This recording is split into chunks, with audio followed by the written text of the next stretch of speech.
Final speaker today is Keith Mayock. Keith is design manager from Wills Brothers Limited. He's been appointed as part of the team for the new N5 Westport to Turlough project in Mayock. The development and overall cost of £241 million involves the construction of 20 kilometres of dual carriageway from Westport to Turlough, and the route stretches from Deer Park East in Westport to the village of Ballyneggin near Turlough, Castle Bar. In addition, we've got a 2.5 kilometre single carriageway link to the N59. So I'll ask Keith to give an overview of this project, much needed in the west of Ireland, where we've been very short of civil engineering projects in recent years. Thank you, Keith.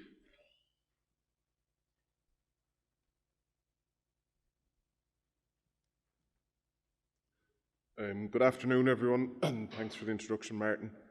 As I said, my name is Keith Mayock. I'm working with Wills Bros BAM joint venture, who've been appointed as the contractor for the design and build of the Westport to Turlough road scheme. So I'm design manager for the company in relation to our design and build projects. So just an overview for those of you that aren't familiar with the scheme is there behind me. The scheme runs from the west side of Westport on the Newport Road over towards Castlebar, bypasses Castlebar on the south side, and it ties in with the existing N5 with junctions with the N84 and N60. So perhaps the next slide will give you a feel for the scheme a little clearer.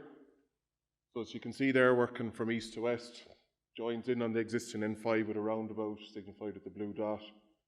Crosses where there's a grade separated junction, two grade separated junctions at the two yellow dots, and the scheme intersects the Westport to Dublin railway line at two locations where we have two rail bridges to construct. They're of key strategic importance to us in the construction of the job, which I'll explain later. So the scheme continues on where it crosses the old M5, there's a roundabout to be constructed there, continues on to Westport where at Knockranny it transitions into a single carriageway, and there's a number of roundabouts around the town of Westport. So as Martin said, there's been a lot of need for this scheme in the West, and it was assessed by TII and Mayo County Council under 5 main headings, those being economy, safety, environment, accessibility and integration. So in relation to the economic benefit of a project like this, primarily in the reduction of journey times. So it's estimated that over the life cycle of this project that there'll be over 12 million hours saved in commuting time for people using this road. So that has significant economic benefit to people in the area. With regards to safety, the road between Castlebar and Westport was a section of national route with particularly poor safety record. So one of the key objectives of the scheme was to improve that.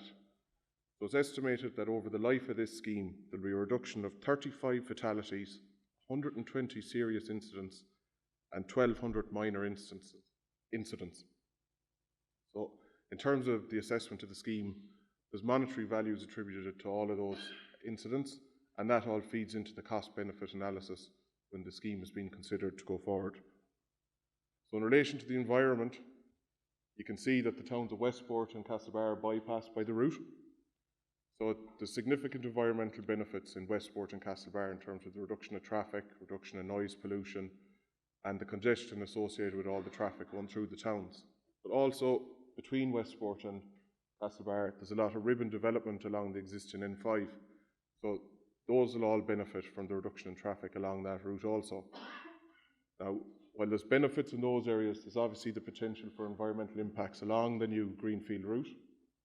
Those have been avoided insofar as was practicable, and where it hasn't been the case, within the environmental statement and the contract, there's obligations where those impacts are mitigated by our design and construction methodologies. And I'll give you an example of one of them slightly later. So the fourth heading I had said was accessibility. So in relation to accessibility, the rural area between Castlebar and Westport is recognised in national policy documents as being an area of rural social exclusion. And this road is seen as improving accessibility to and between these communities. So that's another improvement. And also, in terms of integration, the project has been part of the National Development Plan for some time and Mayo County Development Plans.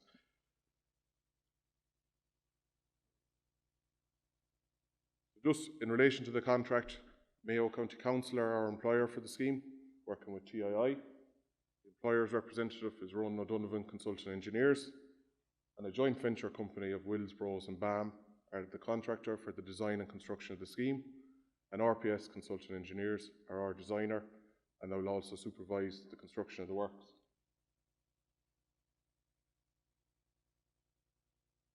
We've been engaged on a public works contract for civil engineering works designed by the contractor. And as you can see on the left-hand side of the scheme, the TII project management guidelines describe the life cycle of the project across 7 main phases. So we entered into that process at stage 5, which was during the tender, at which stage we'd have been presented with the contract, the background information, and all the work that had been carried out to date. And then we started to use that to develop what's referred to as our conceptual design. So during the development of our conceptual design in conjunction with our designers, there's a lot of work to be undertaken at that phase to inform our tender. So we would have been meeting with various third-party stakeholders, utility companies, parks and wildlife, fisheries, all the different people trying to establish the requirements they're going to have that will influence the end product that we're going to ultimately have to construct. Also during that process, whilst engaging with our designers, we meet with the employer and the employer's representatives to discuss our development proposals. They're reviewed and considered, and changes made as the need arises, and ultimately our tender contains a conceptual design which goes in with the submission. That conceptual design is not a detailed design by any means, and it has to be developed further during the contract phase if you're successful. So what's certified as part of your tender there is that conceptual design represents a reasonable response to and is capable of being developed to meet the requirements of the contract. So that's the basis we go forward with our tender on. We were successful with that tendering process, and we've been appointed as contractor. We're working on the scheme for the last few months. But primarily over the last few months, what we've been doing is additional site investigations, geotechnical investigations, filling in gaps in background information provided to us, and a lot of ecological surveys, bats, badgers, birds, and everything in between. So whilst that is ongoing, our designers have been working hard, I hope. But that's going on, and also we're developing our construction programme in detail, our quality management systems for the scheme, our environmental control systems, to ensure that all of our obligations in respect to all of those items are met when construction does really get going. So our involvement in the scheme does enter into phase 7 briefly, in terms of handing over safety file, as-built information, operational manuals, and also in terms of a stage 4 road safety audit, where the safety of the scheme is considered in its operational phase.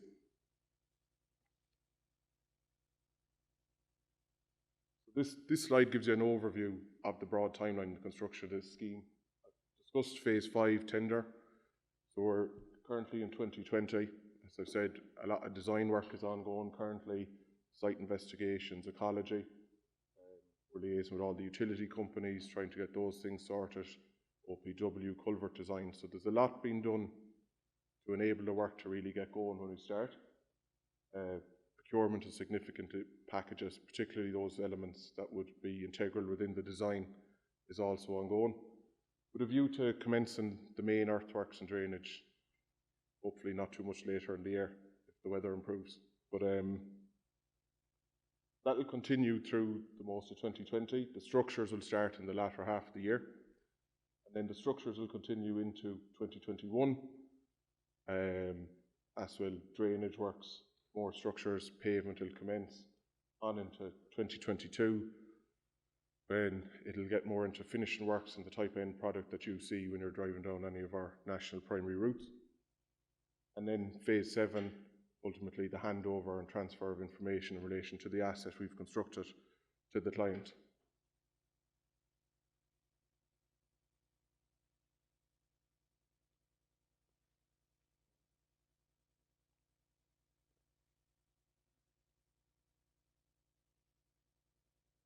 So I've mentioned a number of times there about the amount of third parties that are involved in the development of this scheme. So much so that there's an entire schedule in our contract that outlines to us all of the various obligations we have associated with a huge raft of third parties, be it state, semi-state and private companies. So that's an intensive process that's ongoing at the minute, and it takes a lot of management. So you'd imagine national parks and wildlife we're dealing with in relation to protected species, any licenses that may be required for disturbance of mammals. We're dealing with OPW in relation to Section 50 consents under the Arterial Drainage Act in relation to culverts and water courses, Irish Rail in relation to the bridges, various utility companies with regard to their assets. And all of that feeds into the design that's ongoing. And I suppose where the risk in that comes from us, these guys aren't party to the contract. So whilst our relationships with the employers defined with periods of apply and different things, these guys sit outside of that. So you really have to engage and try and collaborate and get an appreciation of what everyone's concerns and considerations are in relation to their relevant parts to try and get to that ultimate end product. So, as I said, we're really in the design phase at this stage. So this graphic I've used to try and summarize our design process that we work on with our designers. So I suppose, having carried out a conceptual design during the tender, we're now at the stage where we're going to develop our detailed design of what we're going to actually construct. So in order to do that, we sit back, take a look at our contract requirements, the various consents and planning permissions, commitments that are made in relation to the scheme, the applicable design standards, which may not necessarily be standards current today. Most contracts would define design standards could be applicable at the contract date or the period during the tender. And it's important you work to the standards that are appropriate to what you've been engaged for. Also, the outcomes of any investigations or consultations that have been undertaken subsequent to carrying out the conceptual design, we have to feed that back in with our designers and ensure that those items are addressed within the development of our detailed design. And in consideration of all those things, we then decide and agree a design strategy in relation to the particular element to be designed with our designers, who then proceed on with the design. So when that design is substantially complete, we get it back from the designers for our review. And it comes in through our on-site design coordination team and is shared amongst our construction team, commercial team, health and safety. So you're getting input from the section agents who are going to build that element that you're designing. And also from your health and safety department to determine any risks that they see inherent within it, your commercial department to ensure it's economical. So there's a bit of an iteration loop that happens there, and comments go over and back between us and our designers. And ultimately, what needs updating is updated and the design is finalised. At which point that design may have to be issued back out to the consultees that I've previously identified. And those guys need to confirm that they're happy with what's contained within it. And then it moves on to the client, who has a period for objection. Should objections be raised, we revert back with the designers, make the appropriate updates, where it's recertified, and eventually we'll proceed on with construction. So this slide gives you a feel for the type of numbers involved in the earthworks. So these earthworks volumes are coming from the environmental statement, so it's what the employer had originally envisaged when they were scoping the scheme. So the road is located in naturally undulating land with a lot of drumlins, with superficial deposits of peat, alluvium and glacial till.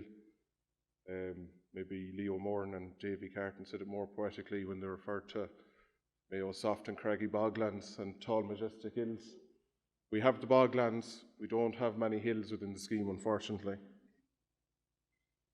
But I suppose it gives you a feel for the type of numbers that's involved with a road project such as this, and it's a significant earth moving activity.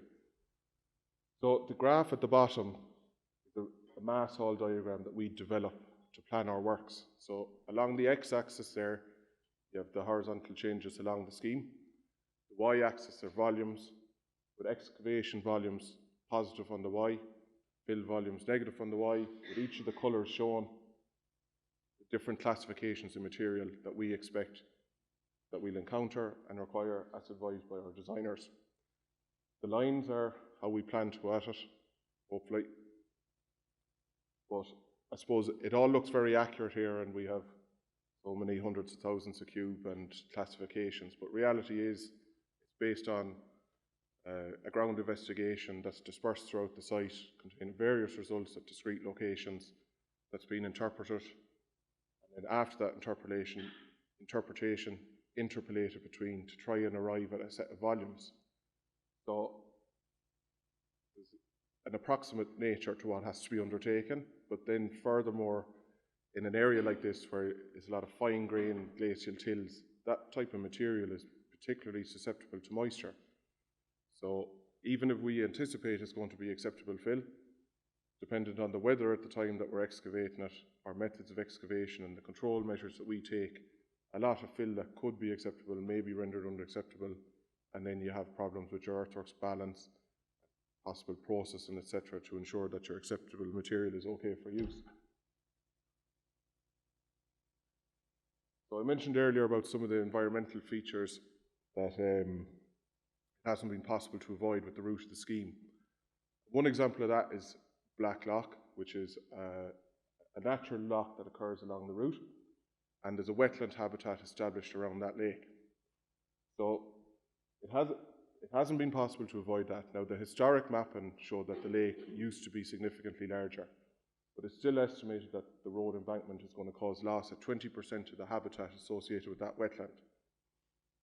Now, there's a culvert that outfalls from that lake into the main lake, and one potential issue is that we're going to dewater the lake somehow, so that if the culvert is done at an incorrect level, we could change the hydrology in the area. So the special measure is going to be taken within that culvert to control water levels within the loch and ensure the habitat remains close to what it is today in the end.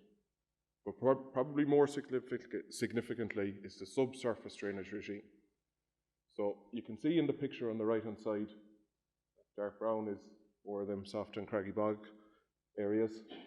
And the standard methodology through the scheme is for that peat to be excavated and replaced with rock and engineered fill. Because of the concerns around the lake at this particular area, within the environmental statement and the contract, it commits and obliges us that embankment will be supported as a piled embankment.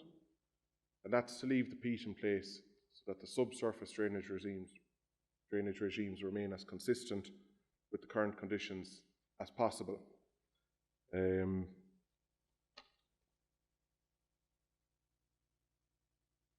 Getting into our structures then, I mentioned earlier the critical nature of the rail structures. So we have 14 overbridges, but the 2 rail bridges really are key for us in that they block our ability to haul material through the site using dumpers. So they're real points that we need to get bridges in over to start getting material moving across them. So what we have is 2 concrete superstructures, substructures with precast, pre-tension TY beams sitting on bank seats behind reinforced earth retaining walls and engineered fill. That's what the rail bridges are. At the bottom of the picture, an example of the standard 3-span overbridges that you see all over the country. So they're again precast, pre-tensioned U-beams and very similar to what you see elsewhere. I suppose at various points during today's discussion we spoke about collaboration and maybe managing risk through design. An interesting feature of these bridges, perhaps you don't notice, is that downstand under the crosshead beam on the piers. Now it doesn't appear much, but there are clients in the UK where we have done projects that prohibit that crosshead beam being any lower than the soffit of the beam. But that prohibition means that in order to land those beams, you have significant temporary works to undertake to support these beams. Whereas when that downstand is permitted, you can construct your columns and the crosshead to that level, and that gives you a platform to land those beams onto, thereby eliminating a huge amount of temporary works and the risks associated with it. So I suppose what's an aesthetic consideration for some clients in relation to the prohibition of that downstand, can add significant complication into how the bridge is to be constructed. I suppose overall there's about 10,000 cubic metres of structural concrete, 30,000 cubic metres of concrete in total on the scheme, and about 200 precast beams.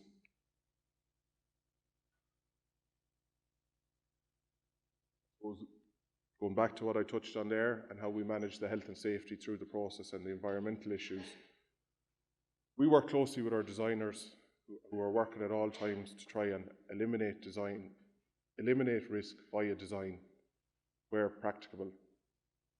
So those guys are working and we're giving input in terms of our consideration as a contractor as to what items within that design are posing particular risks for us or things that we consider can be eliminated.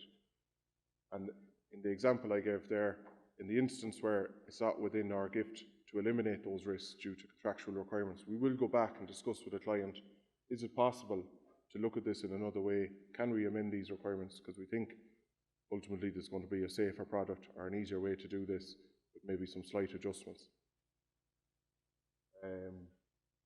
So where it isn't possible to eliminate those risks, our designers clearly communicate to us the risks that they see inherent within the designs they're giving us, particularly the ones that mightn't be apparent to us as a contractor in relation to assumed construction sequences for bridges, which can be very important in terms of the stability of the bridge during construction. So what we do then is ensure that those risks are flagged to our construction team, so that when they're drafting up method statements, their starting point is the residual risks that our designers have foreseen has been integral in that design or inherent within that design. And then obviously any other risks that our own guys consider in their experience are added on to that to ensure that we mitigate and control those risks. Similar process in relation to our ecology. We've had the ecologists out there. The ecologists are out there to update ecology surveys that have previously been undertaken, confirm to us what the status on the ground is now, and then ensure that we can try and eliminate ecological impacts where possible and ensure that disturbance to protected species, etc., is minimised. This is a high risk item for us because not only have you constraints upon seasons where certain ecology surveys can be undertaken, if you then find items on site that weren't expected, there can be significant constraints in terms of the seasons that anything can be done with those constraints. So between the delay in being ability to survey certain things at certain times a year and then to carry out the necessary measures to mitigate it can have a significant impact on construction programs. I suppose what I've dealt with there is really mitigating the impact, but also as part of the scheme, we're required to develop habitat enhancement plans for certain areas within the works, a lot of landscaping commitments to provide an overall enhancement to the area. So it's not just a case of mitigating the impact, there is an aspect of enhancement within these road schemes for the area. So I suppose the final steps in our health and safety obligations then is collating that safety file, as-built documents and as-built information for the client who are going to run and maintain the asset. We ensure when we're handing that over that it contains information around end-of-life demolition of structures, drainage maintenance regimes, dual carriageway, the sections of demountable barriers, so you deal with traffic management plans of how the road could be maintained, lanes closed, counterflows set up.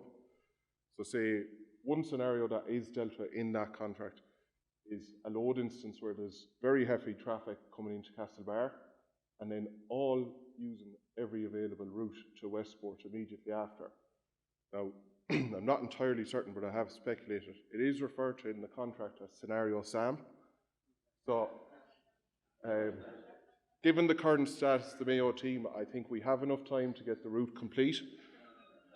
So, James Horn will have them back up to speed. There'll be a party in Castlebar initially, and then everyone is going to use the road to get to Westport for night 2 and 3 and 4. Look, thanks very much for your attention. I'll hand you back to Ed.